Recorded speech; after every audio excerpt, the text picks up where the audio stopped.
Hello and welcome back to another Travel Risk Management Solutions forecast. My name's Tony Ridley. I'm an international consultant, speaker, author and advisor on travel risk management and health and safety for the business traveller. And I'm also the contributing editor and founder of travelriskmanagementsolutions.com. In this particular sessions, we're going to be focusing on the top 6 business travel threats for 2012. Will be the airlines. Too many people have only realised in the last 12 to 18 months that the airlines have and always will play a pivotal role in the threat associated with containment of costs and services supported for business travellers. But too many have only discovered as a result, when these airlines change their mind or are affected by elements such as volcanoes and labour strikes, that these response mechanisms can consume anywhere between 50 to 80% of their annual travel budget just to correct these small duration events that compound beyond that of a quarter or an annual budget allocation. Service standards in particular, where many organisations have depended or relied upon the airlines providing service standards to support their business travellers, therefore not having to provide it themselves. But the reality is that these costs are going to increase. The costs for ancillary services across all levels, whether they be luggage, whether they be check-in, whether they be priority services, business class seats, and a whole host of other things, are on the increase. And increasingly, they will be part of the transparent or opaque nature of booking travel associated with business, and this is going to represent a constant battle, if not challenge at even the micro level for all organisations. This has led to, for many, a decline in services as they seek to shed costs or back office expenditures or non-client facing service programs. This is going to result, and it has seen a decline in services as many move from a premium server to a low-cost carrier, and vice versa, as this area constantly is in a state of flux. Competition has been prolific with the introduction of a number of airlines or cheaper airlines which are derivative of the parent organisations competing with each other or competing internally on a constant basis, which has made the job of a procurement and travel manager all the more complex in differentiating the actual services, particularly when it comes to the point of check-in and the assumption of the flight, when all of these issues many of them can be hidden until such time as the individual does actually board or arrive at their destination. Routes in particular are constantly changing. The profitability associated with the airlines as their selection of routes and the servicing and support of these routes impacts business travellers because of the times and options that they now have available. Options having direct flights, or whether they need to go via alternate destinations, or whether they have layovers, transits and so on, will impact the individual as well as the organisation, not only from a cost perspective, but it will introduce new and changing and evolving threat metrics where the individual may not be prepared or simply doesn't have the resources in place as a result of the options that have been forced upon them. So much so with code sharing, as airlines seek to collaborate and lower their costs.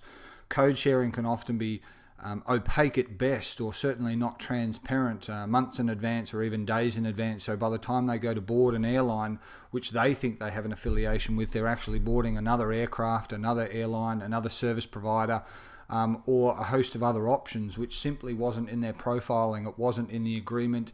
And certainly for those that check and routinely identify the threats associated with airlines all around the world with safety and health standards, may find themselves on a lesser carrier because of a relationship through cost sharing relationships. These availabilities will be problematic at best.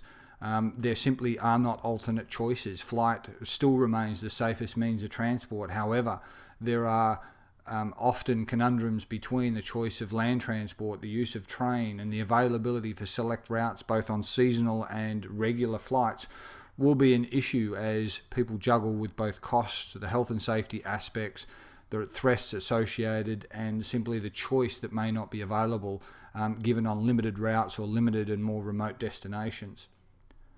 Schedules for airlines have and always will be something that compounds and confounds travellers and travel managers alike. However, the sheer consistency of schedules, these things changing on almost an hourly or daily basis, particularly with the influence of labour disputes or the influence of weather patterns, or the influence of seasonal demand, or the influence of all of the cost-cutting or airlines affected business models, consistency is at best problematic also. Disruptions, many particularly seasoned travellers see disruptions as part and parcel, and many see it also as a rites of passage, having had to spend hours waiting in an airport or a transit lounge. But the reality is disruptions are becoming more frequent. They are becoming a competitive advantage where cost savings may have been taken on a particular carrier. The percentages of disruptions or the compliance to arrival and departure times is in the low 10, 20, 30%, and they've lost their associated savings because they've had high-yielding individuals simply stuck and not performing, not meeting businesses, and not achieving the business outcomes that is associated with business travel. And obviously many of these come without warning. Many are spontaneous, some of them are overnight, and the ability to warn in advance is often not the problem of the airlines, because the weather in itself is not predictable sometimes, but they certainly have not improved their ability to communicate and share the information that sometimes they know in advance. And many travellers and groups of travellers and travel managers are caught out by widespread disruptions, cancellations, transfers, and so on. So overall, the airlines have, for the last couple of years, and will certainly continue to play a major role in the overall strategic threats associated with business travel in 2012.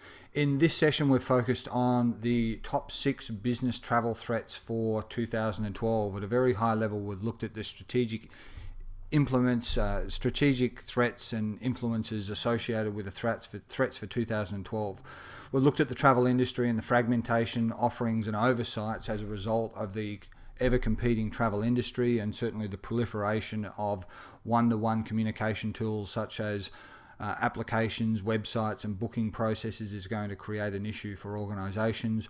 Corporate security systems themselves, those using outdated Windows systems and other old outdated Microsoft tools, the costs associated with upgrades, the software, and certainly access to social media, which is compounded as a result of these old, outdated and inefficient tools. Then the airlines themselves, with the declining service standards or the costs associated with ancillaries, routes and available options, and certainly schedules which lead to consistency disruption and further travel delays from a cost and also a safety and well-being aspect. Mobile devices, we've looked at the choice, the corporate offerings, and certainly the utilizations. They're increasing. They're going to increase consistently over the course of the next 12 months and certainly into the foreseeable future, and this represents a significant challenge and threat to organizations. Social media itself, like fire, it can be a very friendly tool, but it can also be a cruel master, and many organizations are going to find themselves and their individuals grossly underprepared or inefficiently resourced as a result to support, consume, utilize and benefit from the good, bad and the ugly associated with social media. And last but not least, the travellers themselves, with new and exposed and education and knowledge representing the foundation of concern for a comprehensive travel risk management process, which its end objective is for the increase in efficiency, productivity and certainly the health and safety and well-being of its business travellers. It's a sizable investment. The Global Business Travel Association forecasts that for every $1 spent on the actual travel process itself, that's consumption of flights, accommodation and so on, between $7 and $22 is actually invested in the outcomes for the business, or it's the amount of business being pursued. So it's a sizable investment in all aspects, not to mention the investment associated with the individual and obviously the training and experience and skills and whatever business deal they may be working on at the time. So once again, that concludes this year's forecast. If there's any further questions, please feel free to contact us. Once again, and thank you for your time. Goodbye.